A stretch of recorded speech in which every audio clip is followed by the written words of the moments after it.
Hi అండి, నేను ఝాన్సీని. ఈ మొక్క ఫ్యాషన్ ఫ్రూట్ మొక్క అండి.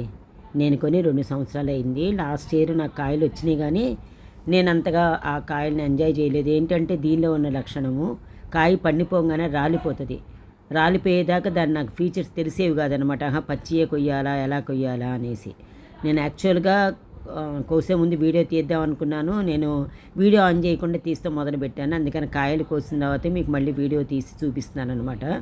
కాయలు ఇది చాలా చాలా చాలా మల్టీవిటమిన్ ఫ్రూట్స్ అంటండి. ఇది హెల్త్కి చాలా మంచివట.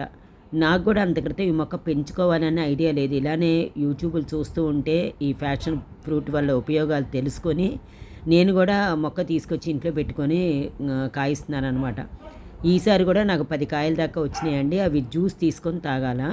ఇది ఎంత ఇన్స్టెంట్ ఎనర్జీ ఇస్తుంది అంటే ఈ జ్యూసు అంత బాగా ఇస్తుంటే క్యాన్సర్ పేషెంట్లకి వాళ్ళకి కీమోథెరపీ ఇచ్చిన తర్వాత ఇన్స్టెంట్ ఎనర్జీ కోసమని ఈ ఫ్రూట్ జ్యూస్ తాగుతారని విన్నాను నేను. యాక్చువల్గా నాకు తెలియదండి. ఇగో కోసాను నేను కూడాను. అవి కోసి జ్యూస్ చేసుకోవాలా. జ్యూస్ చేసినప్పుడు నేను మళ్ళీ ఇంకో వీడియో పోస్ట్ చేస్తాను. కానీ పైన ఉన్న అంటే మీకు కాయ కనిపించినంత స్మూత్ ఉండదండి. అది కట్ చేయడానికి చాలా గట్టిగా ఉంటాయి కాయలు. లోపల పల్పు చూడండి ఎంత తక్కువగా ఉంటుందో. పల్పు చాలా తక్కువగా ఉంటుంది. దీనిలో గ్రీన్ ఉంటుంది, రెడ్ ఫ్రూట్ కూడా ఉంటుంది. నాకు గ్రీన్ ఫ్రూట్ వచ్చిందనమాట. ఈసారి ఎప్పుడైనా రెడ్ ఫ్రూట్ కూడా ట్రై చేయాలా నేను.